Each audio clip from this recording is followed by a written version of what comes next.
Hey guys, PepperAmmy here. This week we are taking a look at sourdough and of course sourdough starter. Now in order to make sourdough bread you will need to make something called a sourdough starter. This is basically the yeast replacement from standard bread. Now the starter is a homegrown colony of yeast and bacteria from the flour and the air of your house. Everyone's starter will be unique to where it was made and what flour was used. Now sourdough starter is super easy to make. All you will need is flour, water and thyme. When it comes to the flour, the choice is up to you basically. I use a organic white flour as it's not been bleached, but you can also use non-organic flour. Now if you also want to, you can choose to add in some wholemeal flour to give it an extra boost. As far as the water goes, you can use filtered water, bottled water or just normal tap water. Now where I live here in Denmark, we have very hard water and that is also completely fine to use. Now the last thing you will need is thyme. Now this can vary house to house and where you leave your starter. Mine got really active on day 2 and then went quiet for the next 2 days and came back thriving on day 5. To begin your starter, you will need a jar or container large enough for your starter, some flour, once again I'm using organic white flour, and some warm water. Now I'm going to break the starter down into days for step by step, and on the first day you want to combine 60 grams or half a cup of flour and 60 grams or quarter of a cup of warm water.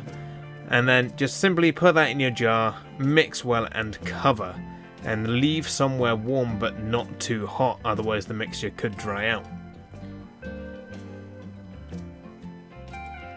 Now simply on day 2 we are just looking for signs of life, aka bubbles. If you don't see any bubbles, that is totally fine, but if you do have bubbles you may also spot a brownish liquid known as hooch. If you do spot this liquid, it normally means you need to feed your starter, but as this is only day 2, we're just going to leave this for another 24 hours.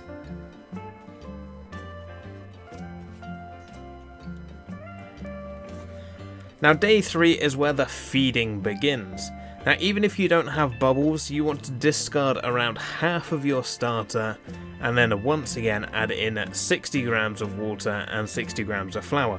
Now I find this much easier to use my measuring cups and just use the half cup for flour and quarter of a cup for warm water. This is much easier than weighing it every day. Now for day 4 through to day 6 we want to repeat pouring half of the starter and feeding with 60 grams of water and flour. Now a good way to check if your starter has grown is putting a marking on the container, either with a dry wipe marker or take a rubber band or some tape just to measure where it is when you've started, and then that way you can track if it's risen or not. Now if your starter is really active, this can happen as much as twice a day, so you will always want to feed it once it has fallen back down again. So you can time this to do a morning and an evening feed if it is required to feed it twice a day.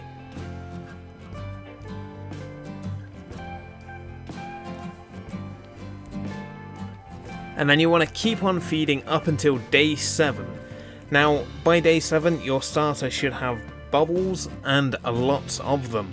Now if it doesn't, don't worry about it, some starters can take a long time to get going, just continue the previous steps. Now if your starter has got a load of bubbles, it is ready to use. Now once your starter is active, you want to keep the daily feeding, or you can also place it in the fridge. This will slow down the fermentation and should bring you down to 1 feeding every 2 to 5 days depending on how active your starter is. Now to make the bread. Once your sourdough starter is ready, it should be at the high point of the rise and really bubbly. Now you can also check this by doing the float test. If you take a spoonful of starter and place it in a cup of water and it floats to the surface, you are ready to go.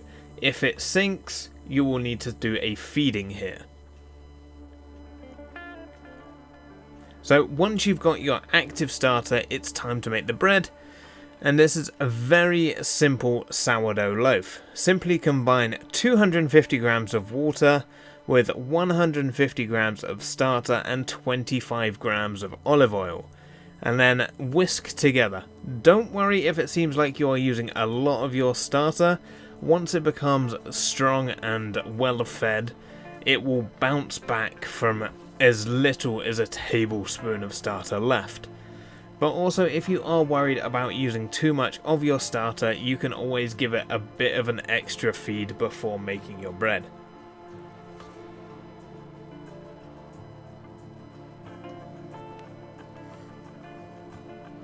Once the starter, water and oil are combined, add in 500 grams of flour and 10 grams of salt. Now this is gonna make around a 50% hydration loaf. Now in the future there will be a video explaining what sourdough hydration is, but for now the simple term is it's the amount of water to flour. So 250 grams of water, 500 grams of flour, bang, 50% hydration. Boom! Quick maths! Now, the higher hydration you use, the more bubbly and airy your final loaf will be.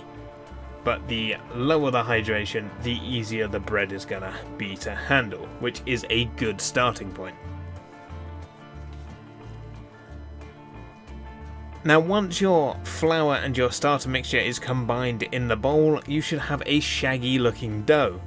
Now we want to cover this and leave it for 30 minutes or even better up to an hour. Now this is the auto-elise phase.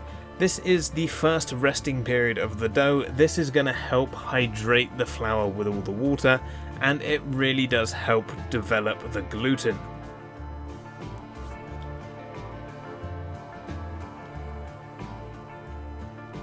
After the dough has rested, work it into a ball. The dough should feel a lot better to handle, and once it is shaped, once again cover the bowl for the bulk rise. Now, as we are not using quick action yeast here, this can take anywhere between 2 and 12 hours. You can also leave this in the fridge overnight for a slow rise and a lower risk of overproofing your bread. Additionally, you can stretch and fold your dough around the 30-minute mark into the bulk rise. This will help the final loaf gain more height.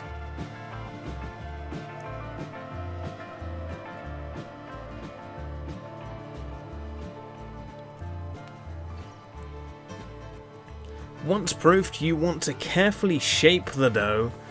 Now if you want a traditional round loaf, simply fold the edges of the dough towards the center and repeat all the way around. This will form a nice smooth tight surface on top of the loaf, and it means that all of the loose ends that could crack are under the loaf at this time.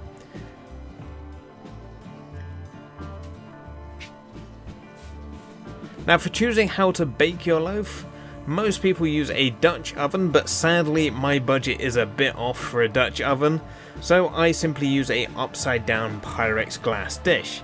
Now this works fine.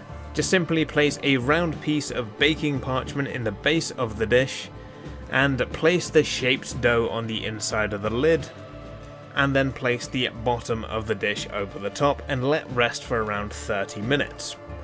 Now in this time you want to preheat your oven to 450 degrees Fahrenheit or 230 degrees Celsius. The reason why we want to cook it in a Dutch oven or a covered dish is to steam the dough and stop it going too hard too early in the oven. Now once the dough has rested and the oven is up to temperature, use a lame or a sharp knife to cut or mark the top of your bread. This will help direct the split in the loaf if you do have a split, and it just makes the loaf look much better. Now if you want, you can get a little bit creative with the pattern on top. You can also follow me on Instagram to see some of the patterns that I have made so far.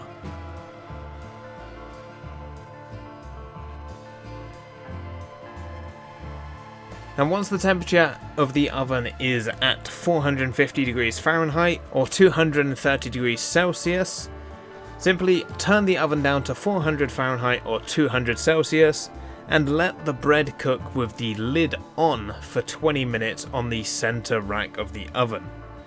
Now after your 20 minutes is up, remove the lid and you should have a pale shiny loaf. Now you want to continue to cook this for another 30 to 40 minutes. The internal temperature of your bread should read 190 to 210 degrees Fahrenheit or around 90 degrees Celsius. Once cooked, remove from the oven and let cool for at least an hour. Or you can leave the bread in the oven and let it cure for 20 minutes if you just turn the oven off and just open the door slightly. Now the reason why you want to let your bread cool down for at least an hour is to let some of that extra moisture steam off. Otherwise, if you cut into it too early, it could end up a bit gummy and doughy inside. Now if you do decide to leave it in the oven for an extra 20 minutes, this will help give your bread a better crust on the outside. And there you have it, a homemade loaf of bread made from homemade yeast starter. How much more homemade do you want this to get, unless you want to mill your own flour and maybe pump your own water out of a well. Now I hope you guys did enjoy this episode. If you did, let me know down below. If you haven't already, please consider subscribing, it helps me out a lot. And I will see you all again next week. Thanks for watching.